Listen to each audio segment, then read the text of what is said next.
నమస్కారం. ఈరోజు మనం బీపీ కంట్రోల్‌లో లేకపోతే ఏం జరగొచ్చు అనేది డిస్కస్ చేద్దాం. మనకి బీపీ కంట్రోల్‌లో లేనప్పుడు స్ట్రోక్, బ్రెయిన్‌లో బ్లడ్ అనేది లీక్ అవ్వడం, బ్లడ్ క్లాట్స్ ఫార్మ్ అవ్వడం లాంటివి చూస్తూ ఉంటాం. ఈ బీపీ అనేది వాటికి ఎలా దారితీస్తుంది, పాథోజెనసిస్ ఏంటి అనేది కూడా డీటెయిల్‌గా డిస్కస్ చేద్దాం. చిన్న చిన్న హెల్త్ టిప్స్ ఫాలో అవుతూ మనం బీపీని ఎలా రెగ్యులేట్ చేసుకోవచ్చు అనేది డిస్కస్ చేద్దాం. ఇది చాలా యూస్ఫుల్ వీడియో మొత్తం ఎండింగ్ వరకు చూడండి. కంటెంట్ నచ్చితే తప్పకుండా షేర్ చేసి సబ్స్క్రైబ్ చేయండి.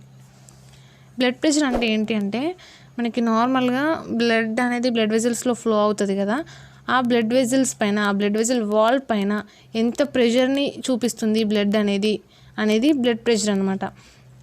ఇది నార్మల్గా మనకి 120/80 ఉంటుంది. ఏ రీజన్ లేకుండా మనకి బీపీ అనేది వచ్చింది అనుకోండి, అంటే ఏజింగ్ వల్ల, దాన్ని మనం ప్రైమరీ హైపర్ టెన్షన్ అంటాం. అలా కాకుండా ఏదైనా రీజన్ వల్ల, అంటే కిడ్నీ ప్రాబ్లమ్స్, థైరాయిడ్ ప్రాబ్లమ్స్, కొన్ని రకాల మెడిసిన్స్ వేసుకోవడం, ఇలాంటి ప్రాబ్లమ్స్ వల్ల మనకి బీపీ అనేది వస్తే దాన్ని మనం సెకండరీ హైపర్ టెన్షన్ అంటాం. ఇప్పుడు పాథోజెనసిస్ ఎలా ఈ కాంప్లికేషన్స్కి దారి తీస్తుంది బ్లడ్ ప్రెషర్ అనేది డిస్కస్ చేద్దాం. బీపీ అనేది ఫస్ట్ బ్లడ్ అనేది నార్మల్గా బ్లడ్ వెజల్స్లో జెంటిల్గా స్మూత్గా ఫ్లో అవ్వాలి.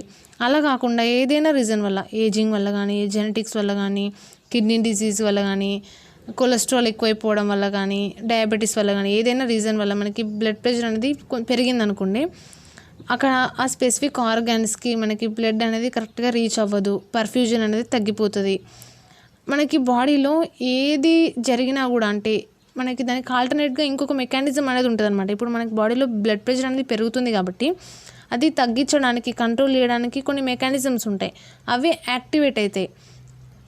అప్పటికీ కూడా మన బాడీలో బ్లడ్ ప్రెషర్ అనేది పెరుగుతూ పోయింది అనుకోండి, ఆ కాంప్లిమెంటరీ మెకానిజమ్స్ కూడా ఎగ్జాస్ట్ అయిపోతాయి, అవి కూడా ఫెయిల్ అయిపోతాయి. ఇప్పుడు మనకి బ్లడ్ ప్రెషర్ అనేది పెరుగుతూ పోతుంది అనుకోండి, కొన్ని రీజన్స్ వల్ల మనకి ఫస్ట్ ఎన్యూరిజమ్స్ ఫామ్ అవుతాయి. ఈ ఎన్యూరిజమ్స్ అంటే ఏంటి అంటే, ఈ రక్తనాళాలు ఉంటాయి కదా, బ్లడ్ వెజల్స్, అవి చాలా తిన్నగా అయిపోతాయి అన్నమాట, చాలా పల్చగా అయిపోతాయి. అప్పుడు మనకి ఆ బ్లడ్ వెజిల్ అనేది బెలూన్ లాగా ఉబ్బుతుంది అనమాట. ఆ ఉబ్బిన బ్లడ్ వెజిల్నే ఎన్యూరిజం అంటాం. కొన్ని రోజులకి ఇది ఏంటంటే పగిలిపోతుంది అనమాట. ఆ క్యాపిలరీస్ అనేటివి రప్చర్ అయిపోతాయి. ఆ రప్చర్ అయినప్పుడు మనకి బ్లడ్ అనేది లీక్ అవుతుంది కదా, అది ఎక్కడైతే అక్కడ ఇంటర్నల్ ఆర్గాన్స్లో, బ్రెయిన్లో అనుకోండి, బ్రెయిన్లో బ్లడ్ అనేది లీక్ అవుతుంది కాబట్టి మనం దాన్ని హెమటోమా అంటాం. అది ఆ ఫస్ట్ రీజన్ అనమాట. అట్లా మనకి పెరాలసిస్ రావచ్చు, అట్లా కొన్ని కాంప్లికేషన్స్ ఉంటాయి అనమాట. తర్వాత ఆ లీక్ అయిన రీజియన్లో మనకి బ్లడ్ క్లాట్ అనేది ఫామ్ అవ్వడం, ఆ బ్లడ్ క్లాట్కి మన బాడీలో ఉండే కొన్ని అయాన్స్, ఫ్యాట్ డిపాజిషన్స్ వెళ్ళి అతుక్కోవడం, ఇలాంటి దాన్ని మనం ప్లేగ్ అంటాం అనమాట.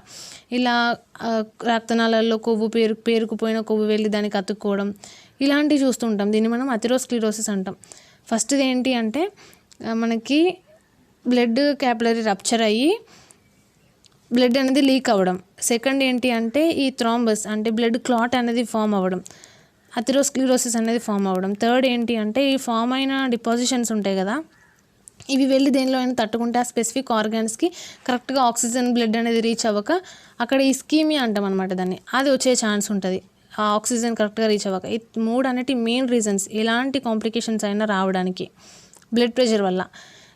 అంటే హార్ట్ రిలేటెడ్ అయినా, కిడ్నీ రిలేటెడ్ అయినా, బ్రెయిన్ రిలేటెడ్ అయినా, వేరే మెటబాలిక్ డిసీజెస్ అయినా, ఏవి రావడానికైనా ఈ మూడు మెయిన్ రీజన్స్ అనమాట. First heart related problems discuss చేద్దాం. మనకి హార్ట్కి బ్లడ్ సప్లై చేసే బ్లడ్ వెజిల్ ఉంటుంది కదా, దాన్ని కరోనరీ ఆర్టరీ అంటాం అనమాట. ఈ ఆర్టరీలో కొవ్వు అనేది పేరుకుపోవడం అయిందనుకోండి, ఫ్యాట్ డిపాజిషన్స్ అయినా కూడా, లేకపోతే థ్రాంబస్ ఎక్కడో ఫామ్ అయిన థ్రాంబస్ అక్కడ వెళ్ళి డిపాజిట్ అయినా కూడా మనకి ఫస్ట్ ఆ హార్ట్కి బ్లడ్ సప్లై సరిగ్గా ఉండదు కాబట్టి చెస్ట్ పెయిన్ వచ్చే ఛాన్స్ ఉంటుంది. హార్ట్ అనేది ఫాస్ట్గా కొట్టుకోవడం, దాన్ని మనం అరిథమియాస్ అంటాం. తర్వాత హార్ట్ అటాక్ వచ్చే ఛాన్స్ ఉంటుంది, హార్ట్ ఫెయిల్ అయిపోయే ఛాన్స్ ఉంటుంది. ఇలాంటి కాంప్లికేషన్స్ అన్నీ రావచ్చు అనమాట బీపీ ఎక్కువైపోవడం వల్ల, ఫ్యాట్ డిపాజిషన్స్ వల్ల. ఇంకా మనకి ఏంటి అంటే కరోనరీ ఆర్టరీలో మనం స్టంట్ వేయడం అంటాం కదా, ఆ థ్రాంబస్ని రిమూవ్ చేయడం అనమాట. అథెరోస్క్లెరోసిటిక్ ప్లేగ్ని తీసే ప్రాసెస్నే మనం స్టంట్ వేయడం అంటాం అనమాట. ఇలాంటి కాంప్లికేషన్స్ అన్నీ జరగవచ్చు మనం బీపీ ఎక్కువైపోవడం వల్ల. తర్వాత కిడ్నీస్కి సప్లై చేసే చిన్న చిన్న క్యాపిలరీస్ ఉంటాయి కదా, అందులో కూడా బ్లడ్ అనేది ఫోర్స్ఫుల్గా రష్ అవుతే అవి కూడా డ్యామేజ్ జరిగే ఛాన్స్ ఉంటుంది.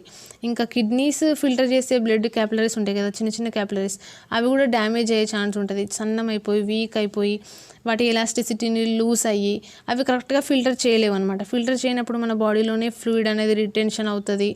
మనం నీరు వచ్చింది అంటాం కదా, అట్లా కాళ్ళు చేతులు ఉబ్బిపోతాయి, కిడ్నీస్ ఫెయిల్ అయిపోయే ఛాన్స్ ఉంటుంది అనమాట. ఇంకా అన్నిటికన్నా ఎక్కువ ఎఫెక్ట్ అయ్యే ఆర్గన్ అంటే బ్రెయిన్ అనమాట. సెన్సిటివ్ ఆర్గన్, బ్లడ్ ప్రెషర్ వల్ల ఎక్కువగా ఎఫెక్ట్ అయ్యే ఆర్గన్ అనమాట. మనకి స్ట్రోక్ వస్తుంది, కొన్నిసార్లు పెరాలసిస్ వస్తుంది, హెమరేజిక్ స్ట్రోక్, ఇస్కిమిక్ స్ట్రోక్ ఉంటాం అనమాట. ఇట్లా బ్లడ్ ప్రెషర్ అనేది ఎక్కువ అయినప్పుడు బ్రెయిన్లో ఆ క్యాపిలరీస్, చిన్న చిన్న క్యాపిలరీస్ పగిలిపోయే ఛాన్స్ ఉంటుంది, హెమరేజ్ అవుతుంది, అక్కడ కూడా క్లాట్స్ ఫామ్ అవుతాయి, ఆ స్పెసిఫిక్ రీజియన్లో నెక్రోటైజ్ అవ్వచ్చు, అంటే ఆ రీజియన్ డ్యామేజ్ అయ్యి కుళ్ళిపోయే ఛాన్స్ ఉంటుంది అనమాట ఎక్కువ టైం తీసుకుంటే. అట్లా మనకి బ్రెయిన్ డ్యామేజ్ అనేది జరిగే ఛాన్స్ ఉంటుంది. ఆ స్పెసిఫిక్గా ఆ బ్రెయిన్ అనేది ఏ పని చేస్తూ ఆ పని జరగదనమాట. పెరాలసిస్ వచ్చే ఛాన్స్ ఉంటుంది, ఇస్కిమిక్ స్ట్రోక్ ఇట్లా వచ్చే ఛాన్స్ ఉంటుంది అనమాట. బీపీ ఎక్కువైపోవడం వల్ల ఇస్కిమియా వచ్చే ఛాన్స్ ఉంటుంది. సరిగ్గా ఆలోచించలేరు, డెసిషన్ తీసుకోలేరు, థింకింగ్ కేపబిలిటీ తగ్గిపోతుంది, మతిమరుపు వచ్చేస్తుంది. ఇలాంటివి కూడా ఉంటాయి అన్నమాట మనకి బీపీ ఎక్కువైపోవడం వల్ల. అంటే ఇవి కంపల్సరీ జరుగుతాయి అని కాదు, జరిగే ఛాన్స్ ఉంది అన్నమాట బీపీ ఎక్కువైపోయి. ఇప్పుడు బ్లడ్ వెజల్స్ ఉంటాయి కదా, ఇవి ఎక్కడ అంటే ప్రతి ఆర్గాన్కి సప్లై చేస్తాయి కదా చిన్న చిన్న క్యాపిలరీస్. ఆ బ్లడ్ ప్రెషర్ ఎక్కడ ఎక్కువ ఉంటే అక్కడ డ్యామేజ్ అనేది జరిగే ఛాన్స్ ఉంటుంది అనమాట. ఓవరాల్గా ఉంటే ఓవరాల్ సిస్టమిక్ ఎఫెక్ట్స్ అనేవి మనకు కనిపిస్తాయి. కంటిలో అయితే మనం దాన్ని హైపర్టెన్సివ్ రెటినోపతి అంటాం. ఇంకా కిడ్నీస్, లివర్, ప్యాంక్రియాస్, ఇట్లా ఏ ఆర్గాన్కి సంబంధించిన బ్లడ్ వెజల్స్లో డ్యామేజ్ అనేది ఉంటే ఆ స్పెసిఫిక్ ఆర్గాన్ అనేది డ్యామేజ్ జరిగే ఛాన్స్ ఉంటుంది. మెటబాలిక్ సిండ్రోమ్ అంటాం, అంటే ఓవరాల్ బాడీ మొత్తం మెటబాలిజం అనేది ఎఫెక్ట్ అవుతుంది ఈ బ్లడ్ ప్రెషర్ ఎక్కువైపోవడం వల్ల. కొన్నిసార్లు ఎరెక్టైల్ డిస్ఫంక్షన్ ఉంటుంది, న్యూరలాజికల్ సిమ్టమ్స్ ఉంటాయి, కన్ఫ్యూజన్, డిజీనెస్, ఇలాంటి సిమ్టమ్స్ అనేవి కనిపిస్తాయి మనకి. ఇప్పుడు మనం అందుకని బ్లడ్ ప్రెషర్ వల్ల మనకు బాడీలో ఏ ఆర్గన్ అయినా ఎఫెక్ట్ అవ్వచ్చు అనమాట. అందుకని బీపీని రెగ్యులేట్ చేసుకుంటూ ఉండాలి. మినిమం 1 మంత్కి ఒకసారి అయినా బీపీని మానిటర్ చేసుకోవాలి. ఎట్లా ప్రిస్క్రైబ్ చేస్తే అట్లా ఖచ్చితంగా రెగ్యులర్గా మెడిసిన్స్ అనేటివి వేసుకోవాలి. వన్స్ కంట్రోల్ అయిందని చెప్పేసి లేకపోతే మధ్యలోనే మెడిసిన్స్ ఆపేయడం లాంటివి అస్సలు చేయొద్దు బీపీలో. ఎందుకంటే చాలా సివియర్ కాంప్లికేషన్స్ వచ్చే ఛాన్స్ ఉంటుంది. మనం ఇందాక డిస్కస్ చేసాం కదా, క్లాట్స్ ఫామ్ అయ్యి పెరాలసిస్ వచ్చే ఛాన్స్ కూడా ఉంటుంది అనమాట. అందుకని బీపీని అస్సలు లైట్ తీసుకోవద్దు. ఇంకా కొందరు ఎల్డర్లీ అంటే ఏజ్ ఎక్కువ ఉన్న పేషెంట్స్, డయాబెటిక్ ఉన్న పేషెంట్స్, వేరే అదర్ కోమార్బిడిటీస్ ఉన్న వాళ్ళని కొంచెం జాగ్రత్తగా చూసుకోవాలన్నమాట. ఈ డిసీజ్లో మనం ఎక్కువ రోజుల వరకు మెడిసిన్ వేసుకుంటాం కదా, అట్లా ఎక్కువ రోజుల వరకు మెడిసిన్ వేసుకుంటాం కాబట్టి ఉండాల్సిన దానికంటే కూడా బీపీ తక్కువ అయిపోయే ఛాన్స్ ఉంటుంది అనమాట కొన్నిసార్లు. అందుకని బీపీని మానిటర్ చేసుకుంటూ ఉండాలి. సడన్గా కూర్చొని నించున్నాం అనుకోండి, కింద పడిపోయే ఛాన్స్ ఉంటుంది, చక్కెర వచ్చినట్టు అవుతుంది అనమాట. అలా జరిగే ఛాన్స్ ఉంటుంది కాబట్టి మనం ఎప్పటికప్పుడు బీపీని మానిటర్ చేసుకుంటూ ఉండాలి. మెల్లిగా స్లోగా లేవాలన్నమాట. కూర్చున్న తొందరగా నించోవడం, పడుకుంటే తొందరగా లేచి నించోవడం, ఇట్లాంటివి చేయొద్దు. స్ట్రోక్ వచ్చే ఛాన్స్ ఉంటుంది. ఎందుకంటే మనకి బ్రెయిన్కి ఆక్సిజన్ అనేది కరెక్ట్గా రీచ్ అవ్వదు అన్నమాట. ఇప్పుడు మనకి ఎలాంటి ఫుడ్ హ్యాబిట్స్ ఉంటే మనం డయాబెటీస్ని కంట్రోల్లో ఉంచుకోవచ్చు అంటే మనకు ఒక ప్లాన్ అనేది ఉంది. దాన్ని dietary approach to stop hyper tension అంటారు, డాష్ ప్లాన్ అంటారు. దీని ప్రకారం ఏంటి అంటే ఇవి వీక్ అనమాట. 1 వీక్లో ఇలాంటి ఫుడ్ తీసుకోవాలి, ఎన్ని టైమ్స్ తీసుకోవాలి అనేసి. ఒక 1 వీక్లో మనం 2 టైమ్స్ మీట్ అనేది తీసుకోవచ్చు అనమాట. 2 టైమ్స్ అంటే 2 డేస్ కాదు, 2 టైమ్స్. అందులో కూడా చాలా తక్కువ క్వాంటిటీస్లో క్యాలరీస్ని మెజర్ చేస్తూ తీసుకోవాలన్నమాట. ఇంకా ఎక్కువ తీసుకునేది ఏంటంటే లీఫీ వెజిటేబుల్స్, ఈ గ్రెయిన్స్ ఉంటాయి కదా, హోల్ గ్రెయిన్స్, మిల్లెట్స్ అంటాం మనం, అంటే రాగులు, జొన్నలు, ఇలాంటివి అన్నమాట. ఇలాంటి మిల్లెట్స్ తీసుకోవాలి, ఎక్కువ సర్వింగ్స్లో తీసుకోవాలన్నమాట. ఇవి ఎక్కువ టైమ్స్ తీసుకోవాలి, 6 to 8 టైమ్స్ తీసుకోవచ్చు. Fruits 4 to 5 times, vegetables 4 to 5 times. ఇంకా ఫ్యాట్ తక్కువ ఉన్న డైరీ ప్రొడక్ట్స్ తీసుకోవాలి. ఇప్పుడు ఓవరాల్గా మనం ఎలాంటి ఫుడ్ తీసుకోవాలి, ఎలాంటి ఫుడ్ తీసుకోవద్దు అనేది చెప్తాను నేను. మనం ఎలాంటి ఫుడ్ అస్సలు తీసుకోవద్దు అంటే సాల్ట్ ఎక్కువ ఉండే ఫుడ్ తీసుకోవద్దు. ఎందుకంటే ఇందులో సోడియం ఎక్కువ ఉంటుంది. సోడియం ఎక్కువ ఉండడం వల్ల మనకి ఫ్లూయిడ్ అనేది రిటెన్షన్ అవుద్ది అనమాట. ఇంకా బీపీ పెరిగే ఛాన్స్ ఉంటుంది. అందుకని సోడియం తీసుకోవద్దు. ఆల్కహాల్ తీసుకోవద్దు, స్మోకింగ్ చేయొద్దు. ఆయిలీ ఫుడ్స్ ఉంటాయి కదా, మనకి మెయిన్ రీజన్ ఈ కాంప్లికేషన్స్ అన్నీ రావడానికి మెయిన్ రీజన్ కొలెస్ట్రాల్. అందుకని ఆయిలీ ఫుడ్స్, మీట్ అనేది ఎంత వీలైతే అంతవరకు అవాయిడ్ చేసేదే బెటర్. కొలెస్ట్రాల్ ఎక్కువ ఉండే ఫుడ్స్ అస్సలు తీసుకోవద్దు, ఫ్యాట్స్ ఎక్కువ ఉండే ఫుడ్స్ అస్సలు తీసుకోవద్దు. ఇంకా కార్బోనేటెడ్ డ్రింక్స్ కూడా ఎక్కువ తీసుకోకపోవడమే బెటర్. ఎలాంటి ఫుడ్స్ తీసుకోవాలి అంటే గ్రీన్ లీఫీ వెజిటేబుల్స్, అన్ని రకాల గ్రీన్ లీఫీ వెజిటేబుల్స్ తీసుకోవచ్చు. టొమాటోస్, యాపిల్స్, బెర్రీస్ ఇవన్నీ తీసుకోవచ్చు అనమాట. ఇంకా మిల్లెట్స్ ఇందాక చెప్పాను కదా, కొర్రలు, సజ్జలు ఇలాంటి చిరుధాన్యాలు అంటాం కదా, మిల్లెట్స్, ఇవన్నీ తీసుకోవచ్చు అనమాట. ఎంత ఎక్కువ తీసుకుంటే అంత మంచిది. అవిసెలు అంటాం, ఫ్లేక్ సీడ్స్, ఇవి హార్ట్కి చాలా మంచి, ఎంత తీసుకుంటే అంత బెటర్ అనమాట. డ్రాగన్ ఫ్రూట్, పొమగ్రనేట్, బ్లడ్ వచ్చే ఫుడ్స్ ఉంటాయి కదా, అంటే విటమిన్ B12 ఎక్కువ ఉండే ఫుడ్స్, అవి ఎక్కువ తీసుకోవాలన్నమాట మనం.